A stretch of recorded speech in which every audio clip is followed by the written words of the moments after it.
हम सब अपनी जिंदगी की कहानियां कह सकते हैं, खुद को ही सुनाते हैं ना। बिल्कुल, खास तौर पे जब बात प्यार की हो या फिर दिल टूटने की। हाँ, किसी के लिए पहली मोहब्बत एक मीठा सपना है, तो किसी के लिए एक बुरा ख्वाब।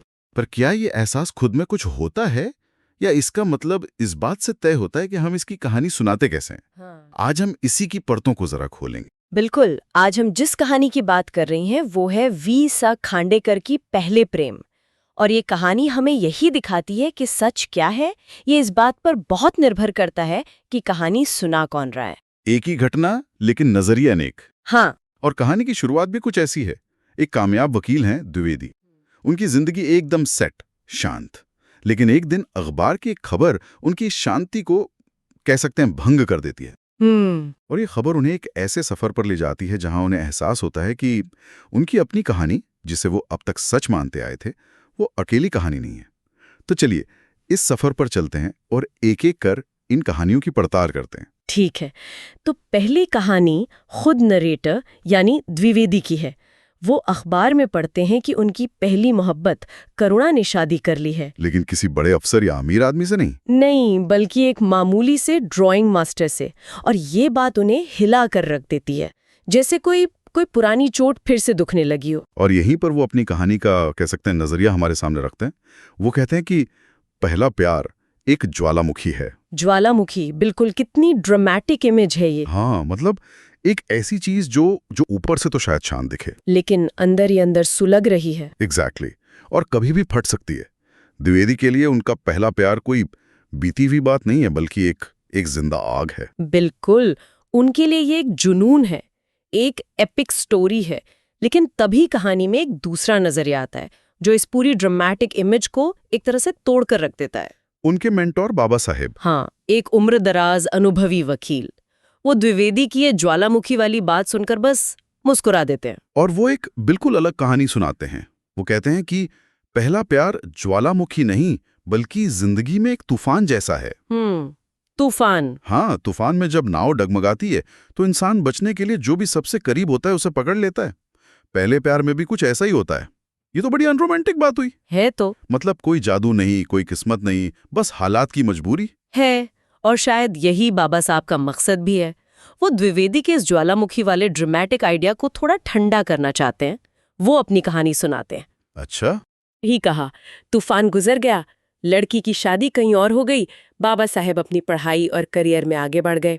और फिर सालों बाद जब वो उसी लड़की से मिले तो वो एक थकी हारी गरीब पुजारी की पत्नी थी, और वो उसे पहली नजर में पहचान भी नहीं पाए। प्यार, जुनून, वो सब कुछ गायब हो चुका था। तो बाबा साहब के हिसाब से पहले प्यार की कहानी का सार क्या है, मतलब अ टेक अवे? उनका सार ये है कि तूफान में दो नावें टकराती हैं, एक दूसरे को सहारा देती हैं, लेकिन जब तूफान थम जाता है तो दोनों अपनी अपनी मंजिल की ओर बढ़ जाती हैं, जो अक्सर बिल्कुल अलग दिशाओं में होती हैं। तो देखिए, एक ही अनुभव के लिए दो अलग अलग रूतक। द्विवेदी के लिए ये एक ज्वालामुखी है, एक अंदरूनी आग। और बाबा साहेब के लिए ये एक तूफान है, एक बाहरी संयोग। एक कहानी जुनून की है, दूसरी हालात की। तो हमारे पास दो नजरिए हैं और दोनों मर्दों के हैं। एक का मानना है कि पहला प्यार ज्वालामुखी है, दूसरे का कि वो एक तूफान है जो आपको कहीं भी फेंक सकता है। लेकिन इस पूरी कहानी के केंद्र में जो औरत है, करुणा, उसकी अपनी कहानी क्या है? क्या वो भी इसे ऐसे ही देखती है? यही इस कहानी का सबसे दिलचस्प मोड़ है। द्विवेदी को लगता है कि वो इस कहानी का हीरो है और उसका दिल टूटा है। लेकिन तभी करुणा का एक लंबा खत आता है और पूरी कहानी का नजरिया ही पलट जाता है। अच्छा, वो क्या लिखती है? वो द्विवेदी को बताती है कि जिसे तुम प्यार समझ रहे थे, वो तो कॉलेज का एक आकर्षण भर था।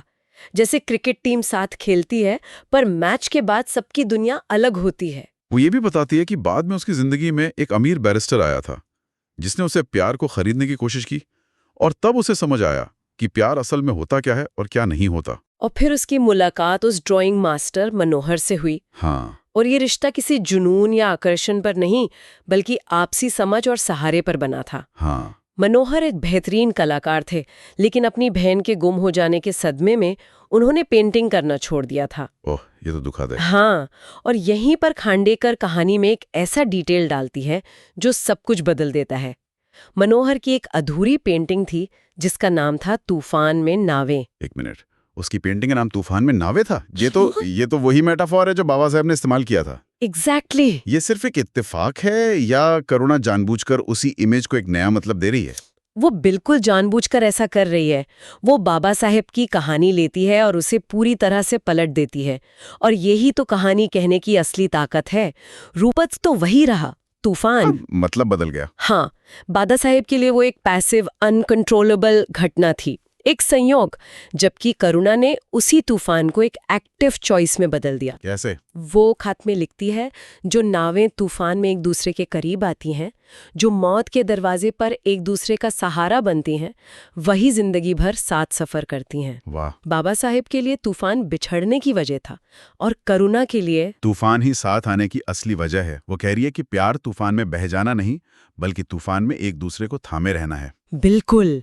उसने अपनी एजेंसी, अपना नजरिया उस कहानी पर थोप दिया और उसका अंत ही बदल दिया। कमाल है। तो अब तक हमने जो कहानियां सुनी वो या तो यादों पर आधारित थी या खतों पर, मतलब ये कही या लिखी गई कहानियां हैं। लेकिन क्या प्यार की कोई ऐसी कहानी भी है जिसे कहने की जरूरत ही ना पड़े, जो बस जी जाती हो? बिल्कुल। और यही हमें कहानी की तीसरी परत पर ले जाता है। द्विवेदी एक केस के सिलसिले में उसी गांव जाता है जहां बाबा साहेब की वो पुरानी दोस्त रहती थी। वहां वो पुजारी बापू भट्ट जी और उनकी बीमार पत्नी आई से मिलता है। और जो वो वहां देखता है वो इन सारी ज्वालामुखी और तूफान की कहानियों से कहीं ज्यादा गहरा है। क्या देखता है वो? वो उन दोनों के बीच एक खामोश निस्वार्थ प्यार देखता है। इसमें कोई बड़े बड़े वादे या बातें नहीं है, बस छोटी छोटी चीजें हैं। जैसे एक रात द्विवेदी देखता है कि बाबू भट्ट जी अपनी सोई हुई पत्नी के पैर दबा रहे हैं। अच्छा। और उनकी पत्नी नींद में ही एक प्यार भरी आवाज निकालती है, इश। इश। ये एक शब्द भी नहीं है, बस एक आवाज है, लेकिन इसमें शायद बरसों का साथ, भरोसा और एक ऐसी समझ छिपी है जिसे बयान करने के लिए लफ्जों की जरूरत ही नहीं। एकदम सही। ये वो कहानी है जो कहीं नहीं जी जा रही है। ये किसी की याद नहीं, बल्कि किसी की हकीकत है। पर आपने कहा कि इसी कहानी के साये में एक दुखद कहानी भी है? हाँ, इसी खूबसूरत खामोश कहानी के साये में एक बहुत ही शोर मचाती हुई दुखद कहानी भी पल रही है। उनके बेटे भास्कर की कहानी। वो दिल टूटने के गम में घर से भाग गया है। और ये हमें कहानी की चौथी परत तक ले आता है। एक ऐसी कहानी जो असल जिंदगी से नहीं बल्कि किताबों से निकली है। बिल्कुल। द्विवेदी भास्कर को ढूंढने कोल्हापुर जाता है और वहां उसे एक संदूक में भास्कर की डायरी मिलती है। और डायरी का शीर्षक ही अपने आप में एक पूरी कहानी है। मेरी आत्महत्या? हाँ, ये बहुत नाटकीय शीर्षक है। और डायरी से एक और प्रेम कहानी सामने आती है। भास्कर को एक अमीर और खूबसूरत लड़की सुलभा से प्यार था और ये रिश्ता हकीकत से ज्यादा रोमानी कल्पनाओं पर टिका था। वो साथ में कविताएं पढ़ते थे, बड़ी बड़ी बातें करते थे। एक किताबी इश्क। हाँ, और जब सुलभा की शादी एक राजकुमार से हो जाती है तो भास्कर का दिल टूट जाता है। लेकिन वो इस टूटे दिल को कैसे देखता है? क्या वो इसे बाबा साहेब की तरह एक तूफान मानकर आगे बढ़ जाता है? नहीं, बिल्कुल नहीं। वो अपनी जिंदगी में देवदास जैसी दुखद कहानियों का अक्स देखने लगता है। ओहो, देवदास। उसे लगता है कि पहले प्यार में नाकामी का अंत सिर्फ मौत ही हो सकता है, क्योंकि महान कहानियों में ऐसा ही होता है। तो वो असल में अपनी जिंदगी नहीं बल्कि एक साहित्यिक ट्रेजेडी जी रहा था। और खांडेकर ने यहाँ एक बहुत शक्तिशाली प्रतीक इस्तेमाल किया है। द्विवेदी को भास्कर के संदूक से एक नहीं 2 बंडल मिलते हैं। हाँ, एक पर लिखा है अमृत, जिसमें उसके माता पिता के प्यार और चिंता से भरे खत है, और दूसरे पर लिखा है विष, जिसमें सुलभा के रोमानी खत हैं। अमृत और विष। बिल्कुल। और ये खांडेकर का एक बहुत बड़ा कमेंट है इस बात पर कि हम जिन कहानियों को कंज्यूम करते हैं वो कैसे हमारी असलियत बन जाती हैं। देवदास का दुख महान था, इसलिए भास्कर को भी लगा कि उसके दुख को महान बनने के लिए एक दुखद अंत की जरूरत है। उसके पास 2 कहानियां थी चुनने के लिए। एक अपने माँ बाप के सच्चे निस्वार्थ प्यार की अमृत की कहानी, और दूसरी एक रोमानी नाटकीय प्रेम की जिसे उसने विष बना लिया। उसने अमृत को छोड़कर विष को चुना क्योंकि शायद वो कहानी ज्यादा दिलचस्प थी। उसने अपनी जिंदगी को एक दुखद अंत देने का फैसला कर लिया, क्योंकि वो खुद को एक साहित्यिक हीरो के तौर पर देख रहा था जिसका अंत दुखद होना ही लिखा था। ऐसा लगता है कि कहानी के सारे धागे अब जुड़ गए हैं, लेकिन एक धागा अभी भी उलझा हुआ है ना? हाँ, एक रहस्य। हाँ, और वो है कहानी की 5वीं और आखिरी परत, एक अनकही अनसुलझी कहानी। इन सारी प्रेम कहानियों के पीछे एक और कहानी चल रही है। जब द्विवेदी कोल्हापुर जा रहा होता है तो उसे बस में एक अजीब से आदमी के साथ 2 लड़कियां दिखती हैं। और उसे शक होता है कि उनमें से एक औरत वही है जिसके केस के लिए वो गांव आया था और जिसे शायद अगवा कर लिया गया है। पर वो दूसरी लड़की कौन है? क्या वो मनोहर यानी करुणा के पति की खोई हुई बहन हो सकती है? कहानी इसका जवाब नहीं देती। ये एक ऐसा सवाल है जो हवा में लटका रह जाता है और शायद यही इसका मकसद है। अच्छा। ये परत हमें याद दिलाती है कि हर कहानी का एक साफ सुथरा अंत नहीं होता। असल जिंदगी में कुछ कहानियां अधूरी रह जाती हैं, कुछ के जवाब कभी नहीं मिलते। और ये हमें ये भी याद दिलाता है कि जब हम अपनी प्रेम कहानियों में डूबे होते हैं तो हमारे आसपास और भी बहुत सी कहानियां घट रही होती हैं जिन्हें हम देख नहीं पाते। तो इन सारी परतों को खोलने के बाद हम कहाँ पहुंचते हैं? ये स्रोत हमें दिखाता है कि एक ही अनुभव, पहला प्यार, को समझने और बयान करने के कितने तरीके हो सकते हैं। कोई उसे ज्वालामुखी कहता है जो कभी भी फट सकता है। कोई उसे तूफान की तरह देखता है जिसमें 2 नावें संयोग से टकराती हैं और फिर अलग हो जाती हैं। तो कोई उसी तूफान को जिंदगी भर के साथ का आधार मान लेता है। कोई अपने प्यार को देवदास की दुखद कहानी बना लेता है। तो कोई बापू भट्ट जी और आई की तरह उसे खामोशी से जिंदगी भर जीता है बिना कोई कहानी बनाए। ये सब कहानियां ही तो हैं, कहानियां जो हम खुद को सुनाते हैं और वही हमारी हकीकत बन जाती हैं।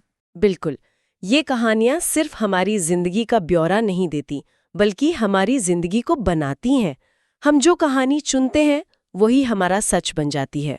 और ये हमें एक बहुत जरूरी सवाल पे लाकर छोड़ देता है। तो आज का हमारा सवाल श्रोताओं के लिए यही है। हम सब अपनी अपनी जिंदगी के कहानीकार हैं। सवाल ये नहीं है कि हम कहानी सुनाते हैं या नहीं, बल्कि ये है कि हम कौन सी कहानी सुनाना चुनते हैं। क्या हम भास्कर की तरह खुद को अपनी कहानी का एक दुखद हीरो बना लेते हैं, या फिर हम करुणा की तरह किसी और की सुनाई कहानी को लेकर उसका अंत बदलने की ताकत रखते हैं? आखिरकार अपनी जिंदगी की कहानी को लिखने की या उसे फिर से लिखने की कितनी ताकत है हमारे पास?